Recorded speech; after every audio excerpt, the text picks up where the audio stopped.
Hi, everybody. Welcome to the Best School Year Ever Masterclass. I am Mary Aldrich, and I am excited about coming to you and sharing some great tips about how to make this year one of the best years you've ever had. So this is going to be a little bit different than what you might expect as far as getting ready for school. I'm not going through exactly how to homeschool or how to get your schedule set up or how to set up your chore charts or things like that. That's definitely something that I cover in a lot of other things. I have a chores workshop. I have a meals workshop. I have how to homeschool, how to get ready to homeschool in 5 days or less. So that's available to you if you want it. Today, through this little series, and this is a shorter series, we are going to, in 3 sessions, we're going to talk about how to get your team set up for the best school year ever, how to get your domain set up for the best school year ever, and how to get your mindset set up for the best school year ever. So these are all in kind of a mindset perspective thought process. Again, if you're wanting organization stuff, that's not what this is. Okay. If I had to pick out one most important thing to do to get ready for this year, it would be this. It would be this. This is the part we don't do. We think, oh, I'll just go ahead and buy all the notebooks and the folders. And there's this illusion that that's going to help us get ready for school well. Or I'm going to make sure that I've got my meals planned, and that's going to help me get ready for school well. And you know what? Those are great things, and they do help. But over the long run, those are ways that we adjust the circumstances to help us have calm and peaceful experiences. And the truth is, sometimes those circumstances, regardless of how much we try to adjust them, sometimes they just fall apart anyway. And so today I'm going to give you 3 things that get in the way of having a team that is like all on board together towards having a successful school year. And then our next session is going to be 3 ways to get your surroundings, your environment, your domain, 3 thoughts around that, how to get that ready. And then we're going to talk about just like a general personal mindset things that I know get in the way for everybody. So let's get started. All right.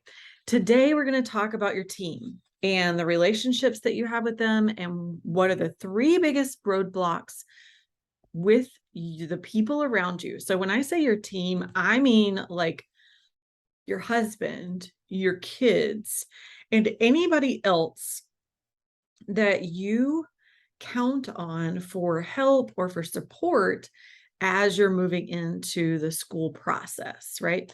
So the first roadblock is that often the motive that you have is not, that the relationship is not your highest priority. That having a good relationship, good communication with other people often takes a second, like a back seat to other motives. And what are those motives? So there's 4 of them that get in the way. And I'm going to tell you what they are. Ready? Look good, feel good, be right, be in control. Look good, feel good, be right, be in control. Those are the 4 motives that get in the way of relationship. A great example that I have of this is that once upon a time, when my oldest was about 14 years old, we were talking about something that I really wanted him to do. And I actually don't even remember what it was, what it is at this point. I just remember that it felt really important to me at the time. It could have been something around like how to plan his day or how to do his schoolwork or how to spend his money, something like that. But it got out of hand really quickly. Like I suggested, like, here's the way I think you ought to do this. And he was kind of like, no, I don't really want to do it that way. And I got pretty defensive, and like was pretty intense around, no, it has to be this way. I need you to understand how important this is. Da da da da. And he just dug in his heels even more, to the point that I was like, I actually lost my temper, and I was screaming at him about how, like, you have to do da da da da. And do you think that that went very well? Not really. Not really at all. It did not go very well at all. And so, in that moment, because I had already learned that sometimes look good, feel good, be right, be in control gets in the way, I was able to ask myself, what is really going on here? And like outside of the situation, right? He was off pouting. I was licking my wounds. And I'm like, what's really going on here? And I realized, oh, actually, I'm scared.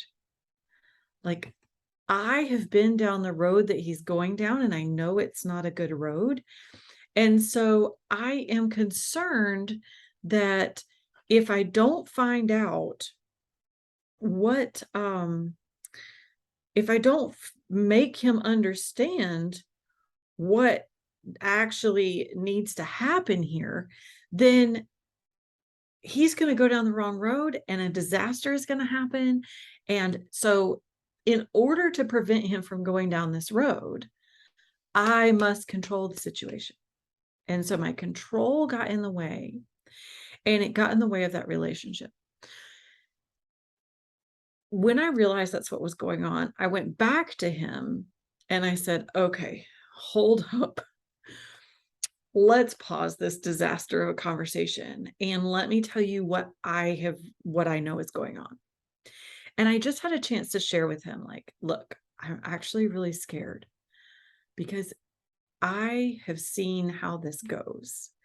And when I made this decision, when I've seen other people make this decision, this is the results that they have. And so when I hear you say that this is what you're going to do, it scares me. It scares me. I don't want you to experience the pain that comes down the road from that. And so I realized that in losing my temper, I'm actually I'm trying to control the situation so that you will not go down this road.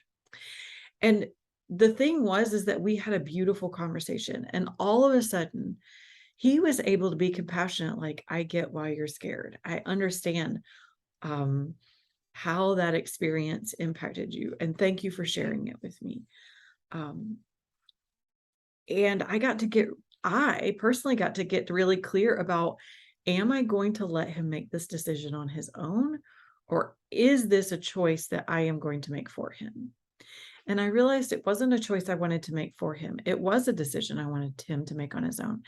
And so I got to offer that and say, look, I'm going to let you make this decision. It's scary to me because I think there's a good choice here and not a bad choice here. But I think I'm more interested in you you having the option to make this choice. So I release you to make the decision that you make. And in that moment, he didn't totally come my way, but he didn't totally jump off the cliff either. And in the end, what did get maintained was that relationship, right? And so, as a result, on down the road, I hadn't cut that communication line off. I hadn't built this reputation that I can't have a conversation with her because she's always going to tell me that I have to do it her way. That relationship was maintained. And as a result, over the long haul, we've been able to have lots of conversations about lots of difficult topics and help him arrive at decisions that are wise a lot more often than what he would have if we had shut down the relationship and then he just quit asking me what I thought anyway. So the first roadblock is that sometimes our motive for our interaction is not about the relationship. It's about making sure that we look good, feel good, be right, or being in control. And so we want to be watching out for that. Okay. All right. goodness, nose is itchy. Okay, the second roadblock that gets in the way of having a good team and like all of you working together in one direction is sometimes we have a skewed perspective. Sometimes we have a skewed perspective. I talk to my kids all the time about this, especially when one of them, like say two of them have gotten in a fight, and I go to one of them and I'm like, okay, here's what you did wrong. Like this really wasn't any of your business. You like, it wasn't your call to jump all over them. That's not your role. You don't have to be in charge. And they're like, what do they say? They say things like, why are you getting onto me and not getting onto them? How come I'm always the one that has to do it different? And you never tell the other person to do it different. And it's interesting. I'll finish up that conversation with that child and then go into the other one and be like, hey, you know what? What they told you to do wasn't really okay. And here's the consequence. I mean, what you were doing wasn't okay. And your sibling called you out on it, and you should have listened. And all of a sudden I'll give them a consequence for not following the wisdom of their older sibling in that moment. And you know what the other person, you know what they'll say? They'll be like, well, how come you aren't jumping his case? Because he got into something that wasn't his business and da da da da da. Right. And so they're both looking at the situation and saying, how come you're getting onto me and not the other person? How come I'm always the one getting in trouble? Well, this is a pretty common thing to happen. And it happens not only with our kids, but also with our spouse, also with coworkers, and like friends, all this kind of thing, is that we all have a skewed perspective. All of us are very aware of when we've gotten in trouble. But as I tell my kids, I don't call you in here to witness me jumping this person's case. So sometimes I have a disciplinary conversation with one of the other children that you don't even know took place. And that doesn't mean that it didn't happen. That just means that I dealt with them privately and I'm dealing with you privately, which means that you need to know that there are conversations that you're unaware of, right? So they have this blindness to correction that other people are getting, right? And it makes sense that we wouldn't do that. We wouldn't say, excuse me, I'm going to jump Justin's case. So could all the rest of you come in here and witness the fact that he's getting his case jumped? Like, we wouldn't do that with our children. I know you wouldn't do that with your kids, right? But here's the other thing that happens that we aren't aware of. Just like that, we aren't aware of the mental battle that other people are going through in order to make the choices that they're making. For instance, my children don't see the effort that I go to mentally to eat the right thing before I cave and eat the wrong thing. Does that make sense? I bet you have some things like this, like, oh, my kids have no idea how many times I didn't yell at them today. If they only knew how many times I didn't yell at them today, then the one time that I did late that afternoon they would have so much mercy if they could see the number of times that I kept my mouth shut, right? Or think about things that your spouse asks you to do. Like when my husband comes in from work and he says something like, if he comes in, he's like, hey, Mary, can you get up and do this and such?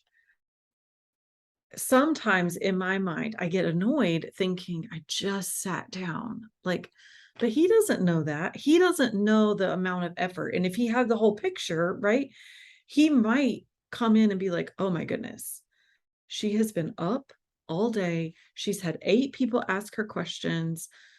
this is not the best time to ask her a question. I'm definitely going to wait like at least an hour before I ask her to do that. Or I might ask her differently and say, hey, I know you've just been busy, but can you just put it on your list for later this evening? Sometime, could you do this thing? We just don't have awareness of the effort that other people are going to. And this gets in the way of all being on the same page together. We make an assumption that everything we know is an accurate representation of both what's actually happened, as well as an accurate representation of the mental energy that's been required to make that choice. And since I know that we all have places where we personally have fought to have a good, like to make a difficult decision, and you've battled it out in your mind a number of times before you've actually followed through with it. Look, your kids are doing the same thing. And so the encouragement here is you can praise them and encourage them not only for the effort that you see, but you can praise them for assumed effort. Like, I'm sure that it has been going through your mind that you've got to get all this work done. And so I just want to let you know that I'm proud of you for how hard you had to work in your mind to overcome the temptation to procrastinate. Or if they did procrastinate, you can say, you know what, I bet you have been thinking a lot about this. And I just want you to know that I understand that this is hard for you, but I think you can do it. We can praise people for the effort that they're going through in their head and like double up on that praise when we see something happen, like, oh my goodness, I know you had to fight through this in your head and you made it happen. That's 2 ways that you have followed through. And I'm just so proud of you. So that skewed perspective is just really important to keep in mind. Just like those kids fighting, we have that same skewed perspective about how we're interacting and what our expectations are of the people around us. Make sense? Okay, so that's roadblock number 2. And you want to make sure, like, keep an eye out for it because it will take you down. Okay. And it'll fracture your team and you won't be working together anymore. Okay. All right. Roadblock number 3 is that often the conflict that we're experiencing is not drastic enough to compel us towards a drastic change. It's not a big enough deal that we want to upset the apple cart, so to speak, or spend a significant amount of money. I can't tell you how many years I wasted not getting educational support for one of my kids who needed it because I just kept thinking next year it's probably going to be better. Like, I probably just dropped the ball. I just need to focus on him more. I need to work harder. I just haven't found I just haven't been as diligent. If I just did my schedule better, all these different things, when in reality, he just needed more support and he needed to buckle down and pay for it. And so now he has a tutor and she comes a couple of times a week and helps him with his schoolwork. And you know what? He's staying caught up and he's thriving. But I just don't have the hours with 7 kids to give that much undivided attention to him on a regular basis. That one-on-one time. And so, but it in the moment, the day-to-day, it feels like, yeah, he just didn't quite get enough done. Well, we'll get to it next week. That's what it looks like. You guys, if something is getting in the way on a regular basis, it's time to do something big about it. And it's not going to it doesn't ever feel like the big action is really what's necessary until a complete crisis hits. We don't want to wait until we're in a crisis to make those kinds of drastic decisions. We want to come at it with wisdom and make a clear decision before we get to the crisis, right? And that means choosing something that feels, usually it feels a little bit unnecessary or a little bit over the top, that we go ahead and commit to. so that we can avoid the crisis. That is how we avoid those crisis situations. Okay. So those are the 3 roadblocks. That sometimes your motive is not the relationship, and that causes problems. Sometimes we have skewed perspective, and that means that we're blind to people's efforts. And then we create a habit of our team feeling that way. And then third is that the conflicts that you're experiencing just aren't drastic enough to compel you towards big changes, and that it's important to take big action even when it seems unreasonable if you want a different result, right?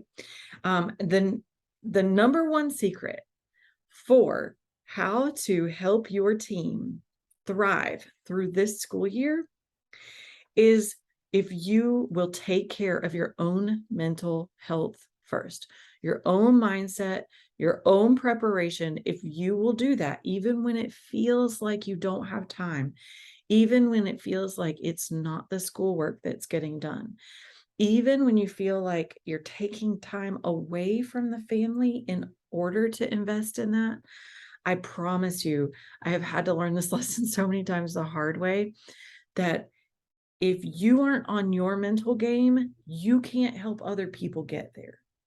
And a lot of times, the school stuff, getting to school, doing the work, dealing with relationships and friends, and all of those dynamics, it's so much a mental game. But you can't help other people with their mental game if you aren't taking care of your own. And so the number one secret is slow down to speed up, right? I'm going to slow down, take care of my own thoughts, my own preparation, and then now I'm free to go forward. All right. So those are the top 3 roadblocks and the number one secret for how to help your team have the best school year ever. And in our next session, we're going to talk about how to have the best school year ever in your environment, in your domain. All right. And we're going to talk about the 3 myths that always need to be busted and 1 sabotage that regularly gets in the way that we want to stop doing. Okay. So I'll see you then.